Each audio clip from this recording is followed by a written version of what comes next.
నమస్తే. Welcome to my channel. నేను మీ వినోద్. మోహన్ బాబు యూనివర్సిటీలో అసలు ఏం జరుగుతుంది?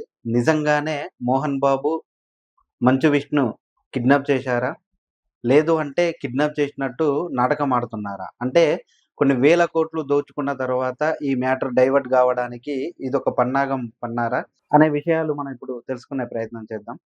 బేసిక్‌గా మోహన్ బాబు ఇండస్ట్రీకొచ్చిన కొత్తలో సీనియర్ ఎన్టీఆర్ తోటి ఎక్కువ ఉండేవాడు. అంటే తన అభిమానిగా మారి తన చుట్టూ తిరుగుతూ తనకు సంబంధించినటువంటి ఏదైతే వ్యవహారాలుంటాయో అంటే సినిమాకు సంబంధించినయి గానీ, లేదు అంటే తన ఆస్తికి సంబంధించినయి గానీ, ఇవన్నీ చూసుకునేవాడు. అదే క్రమంలోనే ఇతను గూడా మెల్లమెల్లగా ఆహ్, సీనియర్ సీనియర్ ఎన్టీఆర్ దగ్గరనే ఉంటూ, అతని మెళకువలు నేర్చుకుంటూ, క్రమక్రమంగా ఎదుగుతూ కొన్ని వేల కోట్లు సంపాదించాడు. అంటే కొన్ని కొన్ని యూనివర్సిటీలు స్థాపించడం జరిగింది. అంటే ఫస్ట్ నుండి డిగ్రీ వరకు, తర్వాత ఎంబీఏ, మోహన్ బాబు యూనివర్సిటీ ఎంబీఏలు గాని, మోహన్ బాబు యూనివర్సిటీ అగ్రికల్చర్ గాని, మోహన్ బాబు యూనివర్సిటీ మెడికల్ సైన్స్‌కు సంబంధించిన కాలేజీలు ఇవన్నీ కూడా అతను అక్రమంగా సంపాదించి కట్టినవే అని చాలామంది అంటుంటారు. ఇది ఎంతవరకు వాస్తవం అనేది ఎవరికీ తెలియని విషయం. అది మరి ఊహాగానాలా అనేది కూడా తెలియదు. కానీ ఇవన్నీ ఎన్టీఆర్ దగ్గరగా ఉన్నప్పుడే సంపాదించి పెట్టాడనేది అందరూ అనుకున్న మాట.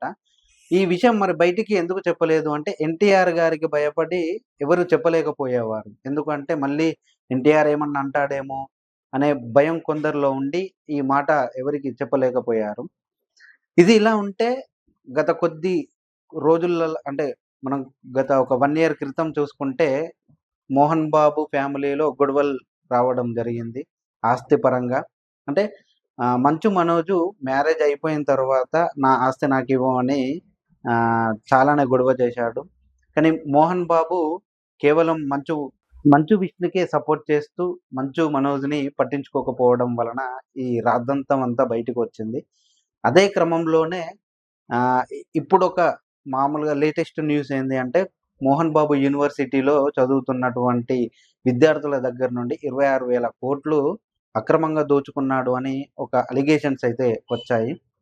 సో, ఈ అమౌంట్ అంతా ఎలా తీసుకున్నాడు? ఎందుకు తీసుకున్నాడు? అనే విషయాన్ని చూసుకుంటే, బేసిక్‌గా మోహన్ బాబు యూనివర్సిటీలో అంటే ప్రభుత్వం అందిస్తున్నటువంటి అమౌంట్ ఒకటైతే, వీళ్ళు కొంతమంది ఓన్‌గా చదువుకుంటూ ఓన్‌గా ఇచ్చి చదువుకుంటున్న వాళ్ళు కొందరున్నారు. సో, దీని విషయం గురించే అంతకుముందు గూడా కొన్ని అలిగేషన్స్ ఒస్తాయి. అంటే లేట్ ఫీజు వలన గానీ, లేదు అంటే వీళ్ళు కాలేజీ యాజమాన్యం పట్టించుకోకపోవడం వలన గానీ, కొన్ని అధిక వసూళ్లు చేశారని విద్యార్థులకు సంబంధించినటువంటి తల్లిదండ్రులు చాలానే బయటకొచ్చారు. ఎందుకంటే 1000 దగ్గర 2000 తీసుకుంటున్నారు. 2000 దగ్గర 4000 వసూలు చేస్తున్నారని చాలా అంటే చాలా మంది అలిగేషన్స్ చేశారు. సో, ఇదంతా వాస్తవాలా అంటే కొన్ని నమ్మేలాగా ఉన్నాయి. ఎందుకంటే ఇంత దోచుకోకపోతే అన్ని యూనివర్సిటీలు గాని, లేకుంటే అంతమంది జీతాలు ఇవ్వడం గాని నాట్ పాసిబుల్. సో, ఇక్కడ ఇంకొక విషయం ఏంది అంటే, కిడ్నాప్ విషయం ఇంకా కలకలం రేపింది. అంటే ఈ కాలేజీకి సంబంధించినటువంటి కొన్ని సంఘాలున్నాయి. వీటిని కాపాడుకోవడానికి. అంటే అధిక వసూళ్లు గాని, లేదంటే ఏమన్నా ఇల్లీగల్‌గా చేస్తున్నటువంటి కళాశాలల పైన వీళ్ళు కొంచెం మాట్లాడాలన్నా కొన్ని సంఘాలున్నాయి. ఎస్ఎఫ్ఐ గాని, ఇంకా కొన్ని సంఘాలున్నాయి.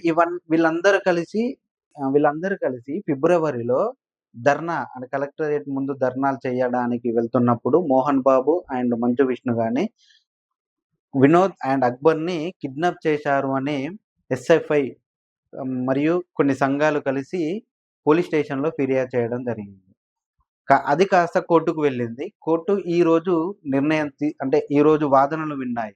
మంచు విష్ణుకు సంబంధించిన లాయర్ గాని, లేదంటే అపోజిట్ సంఘాలు ఎస్ఎఫ్ఐ మరియు ఇతర సంఘాలకు సంబంధించిన లాయర్ వాదనలు విన్న తర్వాత ఒక చివరి దశకు వచ్చేలోగే మరియు ఇప్పుడు ఏదైతే కిడ్నాప్‌కి సంబంధించినటువంటి కొంతమంది నాయకులున్నారో వాళ్ళ దగ్గర నుండి వాదనలు విన్న తర్వాత పూర్తిగా బయటికి వచ్చే అవకాశం ఉంది. సో, ఏది ఏమైనా ఈ మోహన్ బాబు చేసింది తప్పనే అనిపిస్తుంది. ఎందుకంటే ఫీజులు కట్టలేకనే కొంతమంది ప్రభుత్వం నుండి వచ్చే అమౌంట్‌తోనే చదువుకుంటున్న వాళ్ళు కొంతమందున్నారు. మోహన్ బాబు విషయానికొస్తే అంటే తన ఫ్యామిలీ విషయానికొస్తే, మంచు మనోజు పెళ్లయిపోయిన తర్వాత నా ఆస్తి నాకివ్వండి. నేను బయటికెళ్ళిపోయి స్వతంత్రంగా నా బతుకు నేనేదో బతుకుతా అని మంచు అంటే మోహన్ బాబు దగ్గరికెళ్ళి అడిగిన తర్వాత, పెళ్ళైన తర్వాత మారిపోయాడు అని ఈ మోహన్ బాబు మంచు విష్ణు సైడే తిరిగాడు. ఎందుకంటే మంచు విష్ణు సినిమాల పరంగా గాని, లేదు అంటే కొన్ని పాలిటిక్స్ పరంగా గాని డబ్బులు బాగా వృధా ఖర్చు చేస్తున్నాడని మనోజ్‌కి తెలిసిన తర్వాత ఇదంతా కథ బాగాలేదనుకోని నా ఆస్తి నాకివ్వండి అని తిరగబడడం జరిగింది. సో, కుటుంబ విషయాలలోనే ఇలా ఉంటే మోహన్ బాబు ఇంకా ఈ విద్యా సంస్థల పరంగా ఇంకెంత కఠినంగా ఉండాలనేది మనం ఒకసారి ఆలోచించాలి. ఎందుకంటే మోహన్ బాబుకి అంత పైసా పిచ్చి లేకపోతే అన్ని వేల కోట్లు ఎలా సంపాదిస్తాడు? అన్ని కాలేజీలు ఎలా కడతాడు? మరియు తనకు సంబంధించినటువంటి ఆస్తులు ఏవైతే ఉన్నాయో అంటే మనోజ్‌కి సంబంధించినటువంటి ఆస్తులు ఏవైతే ఉన్నాయో అవి ఇప్పటికీ ఇవ్వకుండా ఇంకా అది కోర్ట్‌లోనే ఆహ్, జరుగుతా ఉంది కేసనేది. సో, ఏది ఏమైనా గూడా మోహన్ బాబు చేసేది కొంచెం తప్పనే తెలుస్తుంది. ఈ కిడ్నాప్ కలకలం చాలా, చాలా అంటే చాలా తీవ్రంగా కలకలం రేపింది. ఎందుకంటే తప్పు లేకపోతే నువ్వు ఏం చేసినా గూడా అది ఒక రకంగా కరెక్టే ఉంటుంది. కానీ ఆల్రెడీ నువ్వు 26,00,00,000 తీసుకున్నావు. ఆల్రెడీ రాష్ట్ర విద్యా మండలి గూడా ఫైనేసింది. మోహన్ బాబు యూనివర్సిటీ పైన 15,00,000 ఫైనేసింది. అది కట్టకుండా కాలక్షేపణ చేసిండు. ఇప్పుడు ఈ 26,00,00,000 తీసుకొని ఇట్లా లాసు. ఏదైనా ఇప్పుడు దాంట్లో చేరాలంటే కొంచెం భయంగానే అనిపిస్తుంది. ఎందుకంటే మనం ఎంత ఆహ్, ఇప్పుడు మనం ఒక కాలేజీలో జాయిన్ అయితున్నామంటే మనకు ఫ్యూచర్ కనపడాలి. అలాగుండాలి కాలేజీ.